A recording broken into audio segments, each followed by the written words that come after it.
శబాష్, మీ విశ్వాసాన్ని నిలబెట్టుకున్నారు. చెప్పినట్లే వివేక్ ని తీసుకొచ్చారు. సారీ మేడం, మీ వేసిన గుట్టలోనే మీరు కాలేశారు. ఏంటి నువ్వు అనేది? అవును మేడం, వీడు వివేక్ కాదు, వినోద్.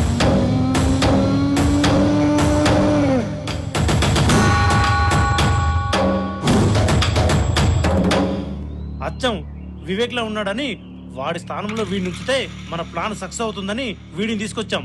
సరే, రేపు వివేక్ నిజంగానే వస్తే? మీరేం దిగులు పడకండి మేడం, వాడికి రాడు. వాడొస్తే నరికి ముక్కలు చేస్తాం మేడం. వినోద్ ని చూడగానే రాజేశ్వరీదేవి వివేక్ అని నమ్ముతుంది. కానీ వీడికి పెళ్లి చేసి తీసుకెళ్లాలే. మీకు అవసరం లేదు మేడం, వినోద్కి ఆల్రెడీ పెళ్ళయింది. పెళ్ళయిందా? ఏదో అయిందిలేండి. అయినా ఏం సుఖం, మా ఆవిడ నన్ను గుర్తుపట్టలేదు కదా. ఎందుకని?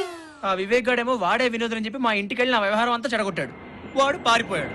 ఆ పారిపోయిన వాడే నా మొగుడు నా పెళ్ళాం పట్టు కూర్చుంది. నేనే నీ మొగుడిని మొర్రో అని ఎంత చెప్పినా విందు.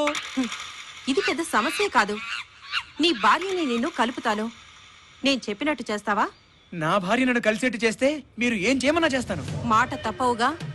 మా ఆవిడ మీద ఒట్టు. పోనో పని చేయండి, నేను మాట తప్పితే మళ్ళీ మా ఇద్దరిని విడదీయండి. ఓకే చలపతి. ఓకే మేడం, పదండ్రా.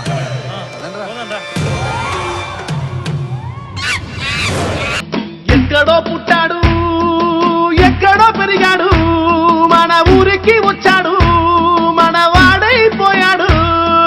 మచ్చలేని చంద్రుడు, మంచితో మండుతున్న సూర్యుడు, చెడుతో చెడుగుడాడుకుంటాడు పాపరాయుడు, పాపరాయుడు, పాపరాయుడు.